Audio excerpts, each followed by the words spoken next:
This is Frank Islam, Chairman and CEO of FY Investment Group, and your host of Tonight with Frank Islam. Today, our guest is Sadaf Ayaz. She is a 19-year-old senior at Hunter College. She has written two books. So, thank you very much, Sadaf, for coming to our show, and it's nice to see you. And thank you for all you do. We're proud of your accomplishment. And being a 19-year-old, you have a lot to give to this country and to the world. So, tell me a little bit about yourself. Thank you so much. I really appreciate you inviting me to your show. So I'm a published author of two books, one of which is a bestseller. And I'm also the CEO, founder, and editor-in-chief of Rev21 Media, which is a platform made especially by minority youth. And it's a place where we get to talk about the things that are important to us. So we have a news site, we have a production company, and we just want to start creating content made especially by us, minority youth in America and around the world. Well, so you just mentioned, Sadaf, that you wrote two books. So my question, Yes. I wrote two books myself. Oh, really? And yeah, Renewing the American Dream. I embody the Oh. American Dream. I also wrote a book called To the Pivot Points, to How Do You Move America Forward. So what inspired you to write these two books? And the question really is, do you have have you made any difference and impact and influence in people's life by writing those two books? And who published it? Well, my very first book was published by Virgo Books. And my Mhm. second book, I actually am not sure who the publisher is because it was a collaboration. So the person who was handling the publishing was not me. So basically, what inspired me to write my books was the fact that in our household, we have a huge importance and priority given to reading and writing.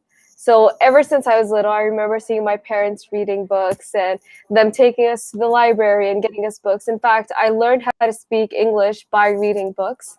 So books hold a really important part in my life. And as soon as I started going to school and started writing short stories, I'd read them at the table at my house during dinner. And because of that, my sisters also got inspired and they started doing the same stuff. Um, but after reading my short stories and hearing feedback from my parents, from my siblings, I thought, why not start my own proper book and get that published? So I wrote my very first book, which was called Crossing Red Lights. I actually have a copy of it right here. Yeah, well, It's show about, us. Just flash it. Wonderful. yeah, it's about a girl And then who's. the second book. Where's the second book?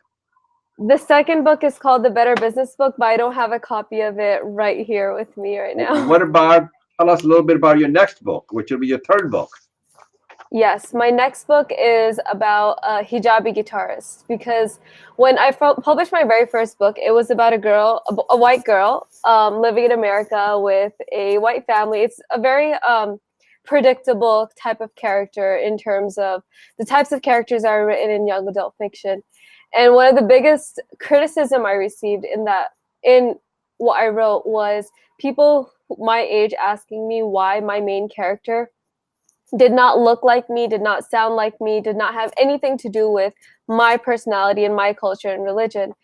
And I realized that that was a real issue because I had written a white character because I thought no one would read someone read a book about someone who looks like me. And the issue is if people like myself don't create that content and don't put it out there, no one's really going to even think that, oh, maybe I should read a story like that. So that's why my next book, it's really, really important to me to make sure that I'm taking advantage of my culture and religion and sharing that with the world through a very visually pleasing and inviting image of a hijabi girl that plays a guitar. So, what are the values and the character and the conscience of your religion that you're very proud of? Well, I think a lot of the times people's idea of what Pakistan is and people's idea of what Islam is so wrong. And that's because the people who are telling our stories are not people who are us. And so what's really important to me is being able to share the message of Islam, being able to share the values that Pakistan was built on, and to promote those ideas that are positive about our culture and religion rather than the negative, which is often highlighted so many times in the news and media. So obviously, what you're really saying, Sadaf, that your religion stands for equality, dignity, tolerance, and respect for other faiths. Correct? Yes, yes, You have a value. And your religion has a character, and you want to promote that message across the globe. That's what you're really saying. yes, I want to yes, change your absolutely. subject a little bit, Sadaf. You're an entrepreneur, so am I. I used to be. The question really is, what made you to become an entrepreneur? Is entrepreneur born, or they just become an entrepreneur?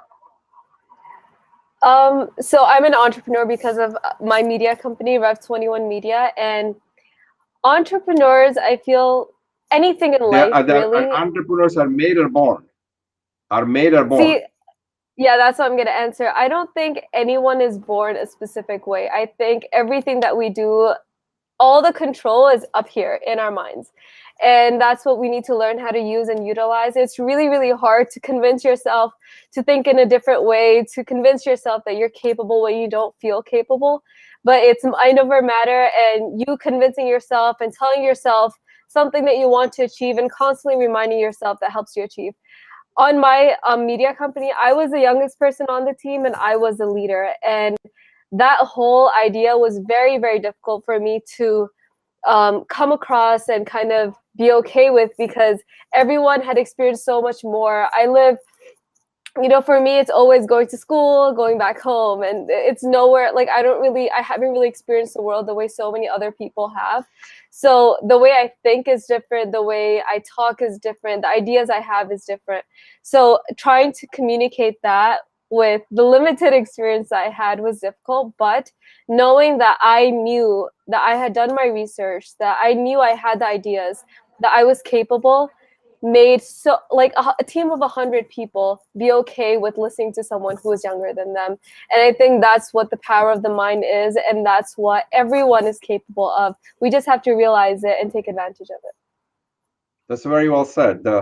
You want to inspire the other people. That's the one of the things you want to do. If I have to Yes, interview 5 years from now, Sadaf, you will be 24 yes, years old. yes. What would you be doing at that time, and what will be your vision at that time? What kind of impact you will have on that time? Are you going to conquer the world at that by then? What exactly would you do 5 years from now? Well, the previous 5 years have gone completely in an unpredictable path. I do not know where life is leading me. I have many, alhamdulillah, I'm very, very lucky that I have so many doors open to me towards so many paths. And one thing I know for sure is that no matter what I'm doing, it's going to be positive, and it's going to be changing the misconceptions and misrepresentations of Muslim women around the world. That's my number one thing that I do want to make sure Pakistani Muslim women, especially, um, that people have a face to look towards globally. And maybe one day I hope that I can be that through my work, and to show people that what we're doing is so much more greater than what the news is saying that we're doing. So you want to empower the young minds with education, with your values, what you believe in it, Yes. correct? Yes. Um, so that's what you want to do 5 years from now. You continue to do I what you're want to doing, continue doing correct? that. Yes, but at a larger level, hopefully with a bigger platform, with a bigger voice, with more support from people like yourself, and reaching more millions, billions of people one day, inshallah. So you did not get politically engaged, but you got into the media entertainment business. The question is, Yes. how do you get the money, and where is your and and if somebody does make investment, what kind of return do the people get on your investment when they give you money? So, for the first part of your question, I didn't go into politics. I specifically chose media and entertainment because I feel like when people think impact and people think outreach, the very first thing they think of is politicians. Even now, whenever I approach people, they're like, "Oh, what are you studying? What are you doing?" And when I tell them I'm in media, I'm doing medicine, they're just like, "Oh no, but we thought you would be doing politics." And the reason why I didn't choose politics was because media and entertainment is a platform that is rarely touched by people like myself, unfortunately, because we think it's not something that deserves attention. But that has the biggest impact. Fiction, shows, anything visually entertaining is what changes people's minds. And I wanted to tap into that because although we have seats at the table, or we're getting there in terms of politics, we don't really have those seats in terms of media and entertainment. And finally, Pakistan is starting up its film industry and is flourishing. And because of that, I feel like we're going to have so much more impact globally. And in terms of investors, I personally do not have investors. All the money that I'm putting into it is my own money, and my dad is investing into it. And the reason why I did that is because I did a lot of research in terms of media companies and the way that the media industry works. And I know that investors have a huge hand into what type of content gets published, what type of content gets approved. And I don't want to be forced into doing something that I do not want to do or something that I do not agree with. Although the platform that I've created, it's for all sorts of people, whether I agree with their idea or not. I do not want to have someone who's forcing me to write content about a particular person or a particular topic that I know is not something that should be discussed.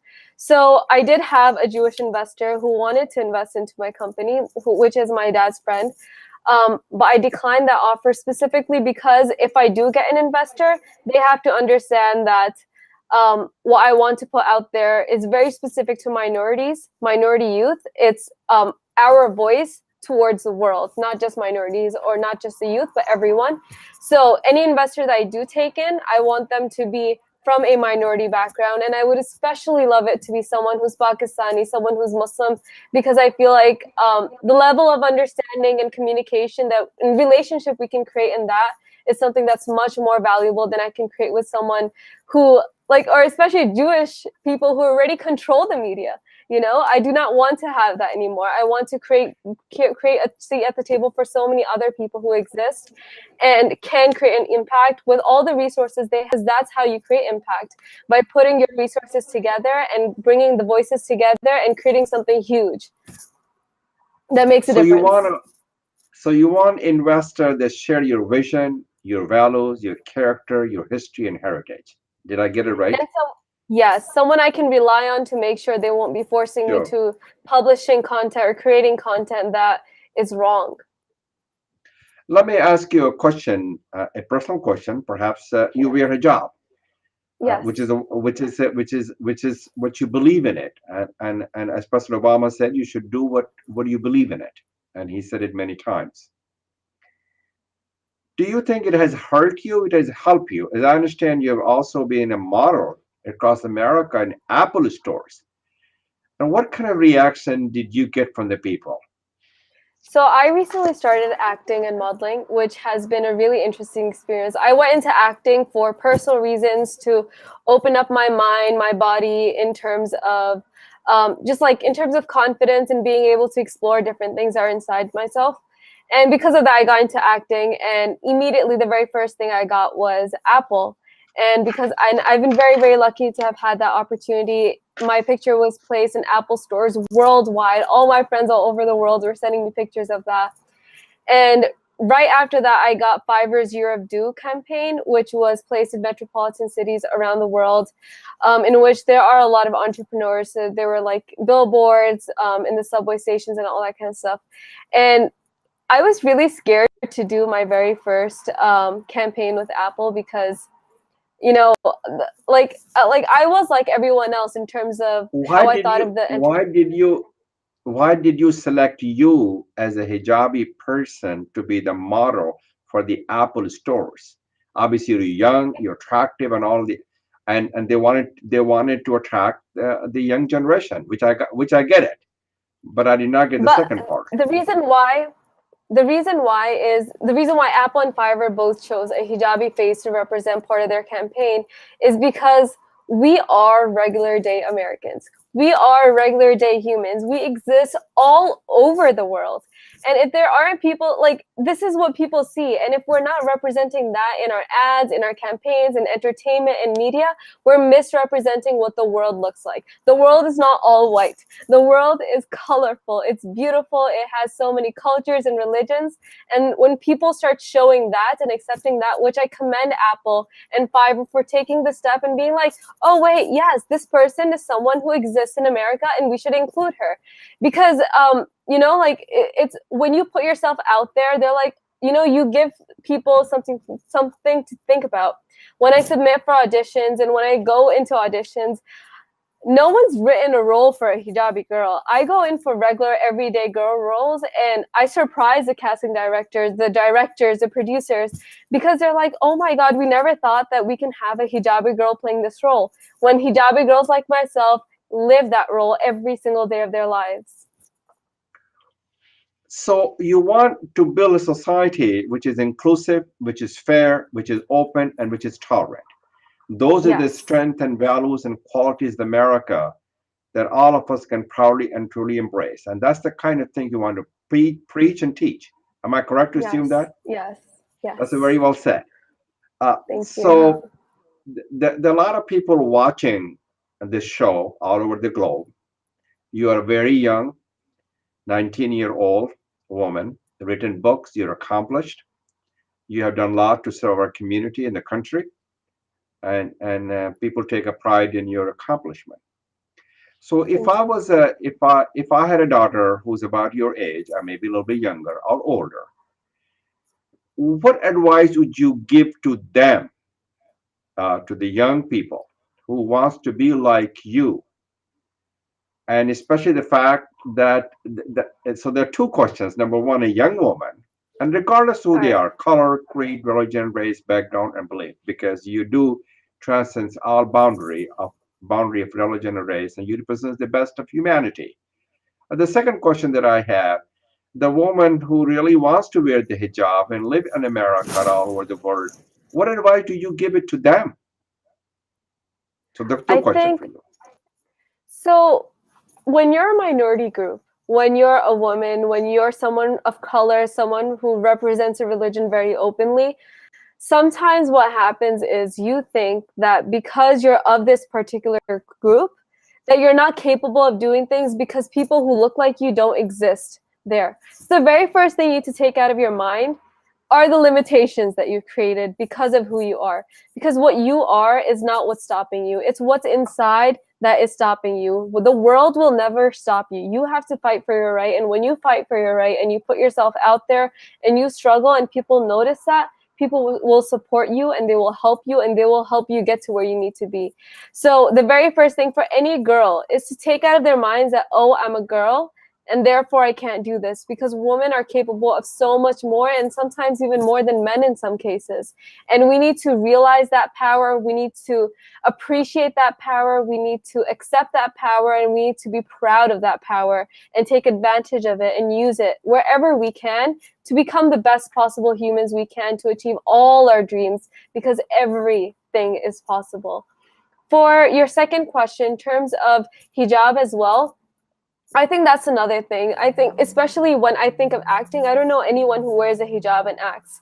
But still, I'm like, I think it's possible because we exist out there. And if I don't put myself out there, no one's going to create the opportunity. The hijab is our our physical, I guess, symbol of what religion we represent and what we represent inside and out, which is one thing. It's peace. We're representing peace, we're saying peace. And we're also, when we're wearing the hijab in a country like America, we're saying, listen, yes, I wear the hijab. Yes, I'm a Muslim. I'm proud of it. And I'm unapologetic about wearing the hijab and wearing the clothes I wear. But at the same time, when you're wearing a smile on your face out in public, you're also welcoming people who don't understand you, who don't understand your religion, to come and have a conversation. And you also open doors for curiosity and to just have that place to talk and address the issues that no one's really talking about and have those uncomfortable conversations everyone's so afraid of. What I did not hear, Sadaf, you talking about it, and you articulated your thoughts well, in a very eloquent manner, to tell the young girls that in order for you to become an entrepreneur, in order to explore your fullest potential, which you talked about, is the power of woman that you said. How about telling them that you aim high, you if you work hard, aim high, you could pursue your dream as well, correct? And also be a lifelong learner, and also when you're successful, help other people to succeed as well. Is Yes, that I the message that absolutely. you also embrace, Sadaf? Oh, yes, 100%. I absolutely agree with you. But the reason why I chose not to say that, and the reason why I specifically said to take out those limitations, is because it's natural for women and for people from minority groups to put that out there and to put in their minds that, oh, wait, because I have this and that and I'm like this, I can't possibly achieve this. So that's why it's important for me to get that across, because all these things that are said to everyone.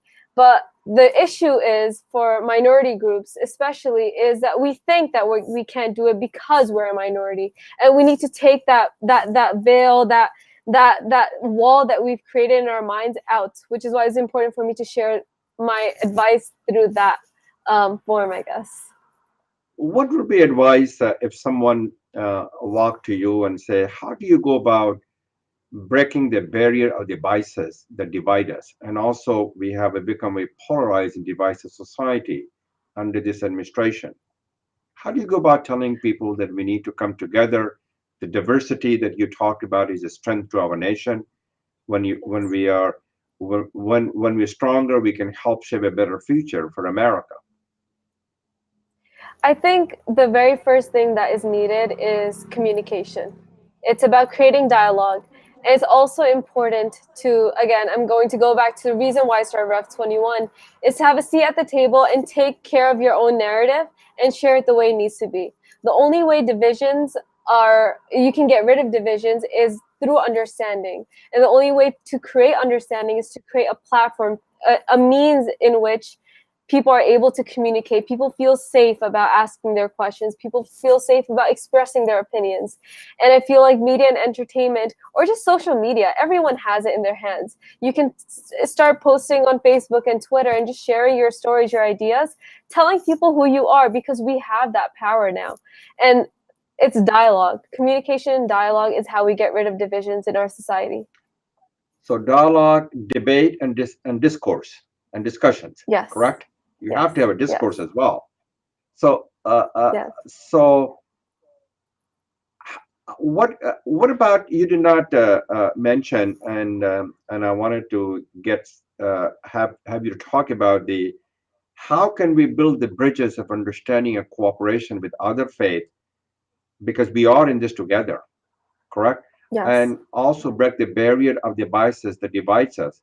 And also, we don't have to build a wall, we need to build the bridges. Oh, And yes, also having absolutely. And interfaith dialogue that can brings oh, people yeah. together. Can you shed some bright light on those kind of things that we just talked about? I mean, Interfaith I dialogue, which think is a very important aspect, is. so. I would say that in terms of interfaith dialogue, again, everything goes back to the way that you communicate. There's no way, like, if you're yelling at someone, no one's going to listen to what you're saying. Once you're really open to it, you have to know that in order to be heard, you have to listen first. So when you're going out there and you're trying to have dialogue with someone, the very first thing to do is to make sure that you're listening to what they have to say, their concerns, because we all live in a bubble. We all live in this idea of, we know who we are, and we kind of sometimes expect that everyone should know who we are, when that's not true. In order to really understand someone, you have to spend time with them, and vice versa. If you expect something, you have to make sure you're giving the same thing as well. Well, as I close the conversation with you, I want to leave you with this thought. I believe it's President Obama who said that anything and everything is possible when we learn from one another, when we listen to each other, when we set aside our differences to work for shared goal, shared responsibility, and Yes. shared sacrifices. Yes. So that's something I love that. I wanted to leave you with that thought. Also, I want you to make sure You get the education because, as President Obama also said, education is the gift that keeps on giving. It will be the currency of the 21st century.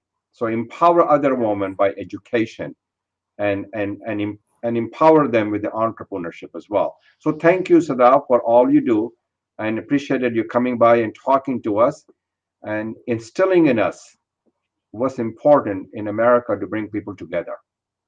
That's what you're Well, doing. thank you so much for having me. Thank you so much for having me. I really enjoyed this You're conversation. you're exploring the far horizons, a new frontier.